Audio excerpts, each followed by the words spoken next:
Students, in this session we are going to see magnetic induction due to a current carrying conductor.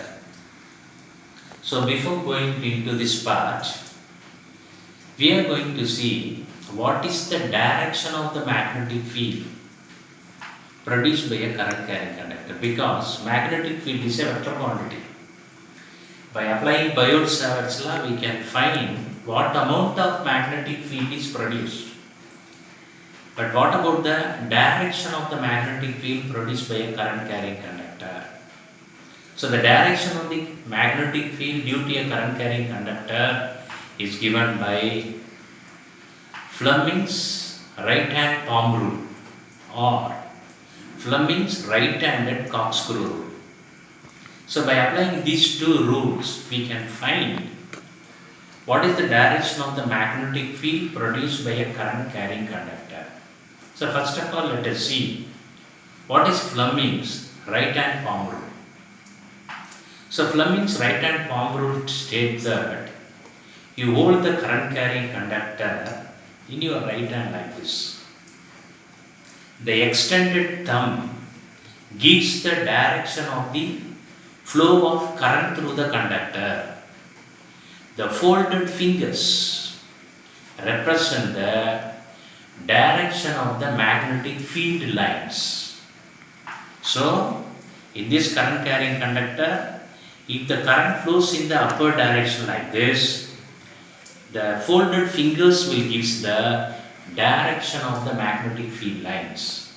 Suppose if I hold the conductor like this, the thumb, which extends in the downward direction, gives the direction of the flow of current through the conductor, and the folded fingers will give the direction of the magnetic field. So this is how we can use the right hand palm rule to find the direction of the magnetic field. What is right-handed corkscrew rule? So you know screw. Right-handed screw is nothing but when the screw is rotated about your right hand, the tip of the screw will advance in the wood. So when a right-handed screw is rotated,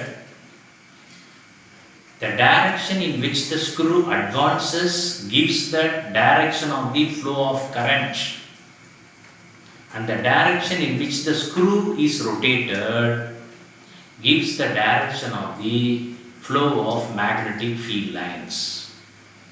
So the direction in which the screw advances gives the direction of the flow of current, and the direction in which the screw is rotated gives the direction of the magnetic field lines. So these are the two rules which is used to find the direction of the magnetic field due to a current carrying conductor.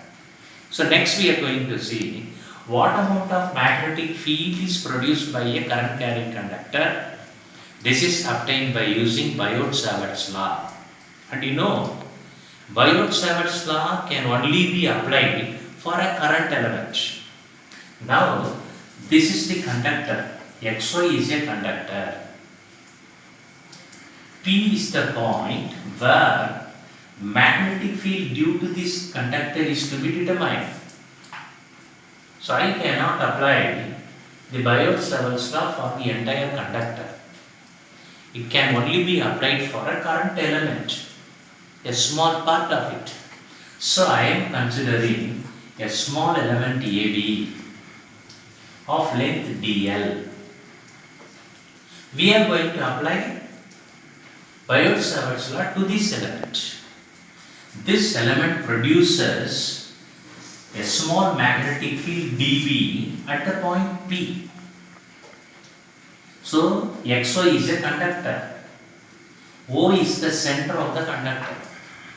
P is a point at a distance A from the center of the conductor. I am selecting a small element AB. This AB is of length dl. It produces magnetic induction dB. This magnetic induction produced by this current element is given by Biot-Savart's law, mu naught by 4 pi I dl sin theta by r square. So this is the magnetic induction produced by this current element at this point. We have to find what is magnetic induction produced at the point due to the entire conductor. So we have to apply superposition principle. Before applying super principle, I am going to modify this expression. So to modify this expression, because this expression depends upon many factors, variables. Here dl is a variable, theta is a variable, r is also a variable. So I am going to modify it. So what I am going to do, from A, you drop a perpendicular to BP. It meets at C. So this ACB is a right angle triangle. So from this triangle ACB, you find sin theta. Sin theta is equal to opposite side by hypotenuse, that is AC by AB. Or I can say AC is equal to AB sin theta. But what is AB? It is the length of that element. So AC is equal to DL sin theta. So in the place of DL sin theta, I can replace it by AC. So that expression will become dV is equal to mu naught by 4 pi AC I into AC by r square.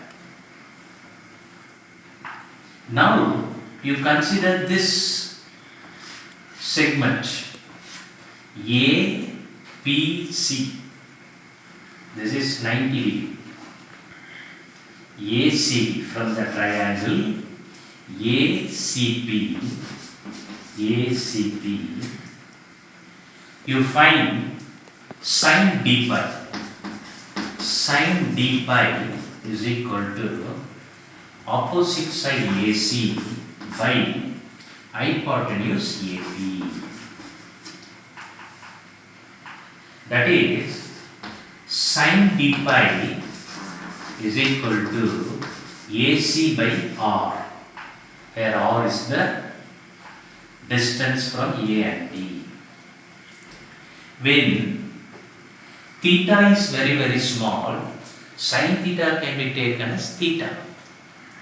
Since d pi is very small, instead of sin d pi, I can take it as d pi. So d pi is equal to AC by R, or AC is equal to R into d pi. So in the place of AC, I can substitute R into d pi. So this expression will become dP is equal to mu naught by 4 pi I into R into d pi by r square. This R and R gets cancelled. So dV is equal to mu naught by 4 pi I into d pi by R.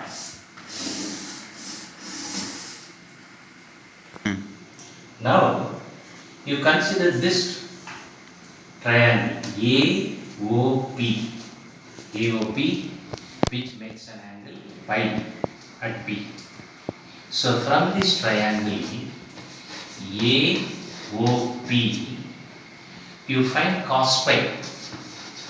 Cos pi is equal to adjacent side by hypotenuse, that is OP by AP.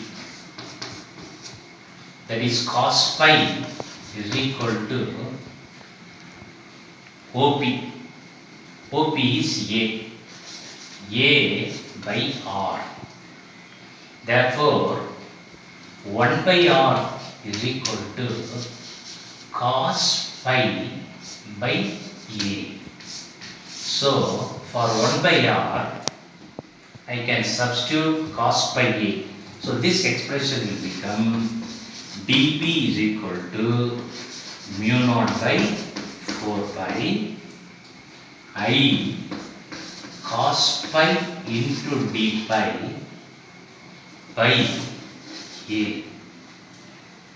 Therefore, I can write dP is equal to mu naught I by 4 pi A into cos pi into d pi. Now, for the whole conductor, I have to use superposition principle. By superposition principle, B is equal to integral dB. So if I select that element here or here, when I move this element, the value of pi changes. Suppose if I take the element here, when it moves like this, then the value of pi decreases. When I select the element here, the value of pi increases. So, the pi changes from minus pi 1 to pi 2. So, that is equal to mu naught I by 4 pi A integral minus pi 1 to pi 2 cos pi into d pi. So integrating that, we will have B is equal to mu naught I by 4 pi A sin pi between the limits minus pi 1 to pi 2. Now applying the limits, B is equal to mu naught I by 4 pi A sin pi 1 minus pi 2 minus sin pi 1 minus pi 1. Sin of minus theta is equal to minus theta. So it will become plus. So B is equal to mu naught I by 4 pi A sin pi 1 plus sin pi 2. So when we are going to apply limits for it, when the conductor is infinitely long, this pi 1 is equal to pi 2 is equal to 90 degree. So at that time we will have B is equal to mu naught I by 4 pi A sin 90 will have 2. So 2 and 2 gets cancelled. B is equal to mu naught I by 2 pi A. If you represent in vector quantity, if n is the unit vector, then we can represent in the form of vector form as B vector is equal to mu naught I by 2 pi A into n cap. So this is the magnetic induction produced by this current carrying conductor at the point P. So we see that magnetic induction depends upon two factors: strength of the current and the distance of the point. Other things are constant. So magnetic induction due to a infinitely long conductor is given by mu naught I by 2 pi A into n vector n cap, where n is the unit vector in the direction of the line joining the conductor and the point B and the direction of the flow of current. This is how we can apply Biot-Savart's law to find out the magnetic induction due to a current carrying conductor.